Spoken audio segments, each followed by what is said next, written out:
Welcome to Dental XP. We're very excited today, and as you should be, we have a very interesting lecturer, speaker, clinician, Dr. Giuseppe Caterpillo from Italy, also with a background so that you understand not only the periodontist, but he has practiced and done research in Italy, in Sweden, in New York, and probably many other places I don't even know about.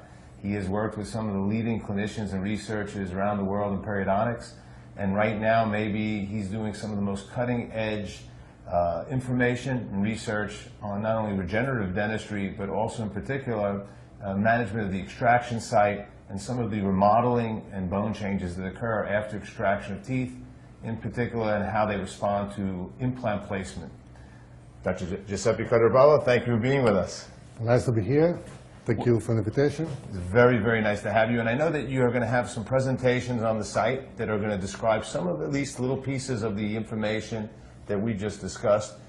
And what I think that the audience wants to know, and we make it very simple for them, you have to be considered today, at least for me and our group here in Atlanta, one of the leading experts in the world in some of the research involving the management of the extraction site. And what is your research telling you about how best we should manage that site, and what are you finding in your research in regards to that? So, not to make some kind of summary of 10 years of research, I have to say first thanks to Jan Linde, because he opened up my way to think about this topic. I think that today, after all this year of preclinical research, clinical research, I think that we can go from immediate replacement incision socket. Of course, we cannot do always everything at the same time or in the same way. Maybe in some cases we can go for flapless. We know that we have less bone resorption. But sometimes we need to open. So I don't think that always we can go for flapless. We need to open, we need to see. Of course, if we open the flap, we create trauma. Therefore, we need to graft the site. Of course, we have data now. Some of the data are not yet published.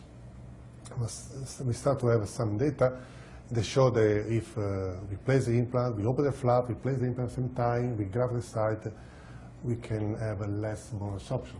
This is very important. I think it's very important what Giuseppe just said, because a lot of the research hasn't actually shown that particular aspect when you raise the flap, or not to raise a flap, in the controversies, and also to place an implant on extraction or not to place and stage the implant, or to delay placement. There's a lot of different, very respected clinicians and researchers, people like Uli Grunder, Danny Boozer, Dennis Tarnow, and many people have been telling the audience and the people and the members of Dental XP, you know, which way to go. And I think that what you were saying is that we really have to look at each situation as a separate issue.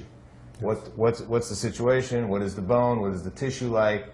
And then the ability to place an implant at time of extraction is certainly possible. And when it can be flapless has advantages, but when it's not flapless, that grafting the site is very important. And the research that you are going to be coming out with in the future that actually compares now the flapless versus the flap grafted areas is going to be very interesting. Yes. What are you seeing in the early parts of that literature? I see that when we graft the site, I think there is give to the clinician very big advantage. Of course, it's very important also which material we graft. That's very important. Not all the biomaterial are the same. With us, say any name of the biomaterial, I think it's very important to use a biomaterial that doesn't resolve. Right. Because if you need to use something that keep the side the same dimension, right, similar dimension, because more or less we have 10% of resorption, we need to use a biomaterial that do not resorb. Right. If you use a material that resorb or bone from the patient, the osteoclast will love that, eat up everything. You have back. I have found that exactly in our cases. Autogenous bone in those situations, if they're not being used to load the implant, has a tendency to resorb, so you really want a slower resorbing material or a non-resorbing material. Xenographic products are certainly ones that you've used, that we've used, and I think are certainly on the outside of the buccal plate it really has to be that material. So I think that we're in agreement with that. A very significant secondary question is the time frame for follow-up of these cases, because a lot of the research done on animals were looked at over a period of months, and in humans we've seen changes occur to the ridge form, to the color of the tissue, to the thickness of the ridge, up to 12 months or more after placement of the implant. How do we actually build that into the philosophy of treatment? Yeah, what all the study that we did, the data we have until now, we don't have already long-term follow-up. This is very important. All these are clinical research. They come from preclinical study, and now we need to evaluate with the follow-up if the bone is still there, if the ridge has the same dimension, and also, what is very important, to see from the aesthetic point of view, if the papilla is there, the soft tissue margin is there. Right. Because if the bone collapses, it will be possible that probably also soft tissue will collapse, so the aesthetic will be bad. Right. Well, I think we have to look at two very big things in the future. I'm sure that he's going to be doing a lot of the research. We have great research coming up with other experts who've been on the site. Ronald Young from Switzerland, who presented to XP, talking about the importance of tissue thickness. I think it's very, very important, the next research article that's going to come out on grafted versus ungrafted flapless sites, and also the long-term clinical aspects of taking that research from animals to humans and looking at it long-term. What are the ramifications? And then also possibly considering how soft tissue grafting may be of assistance for maintaining that ridge, volume, and color long-term as well in a human patient, a clinical patient. Yeah, this is very important.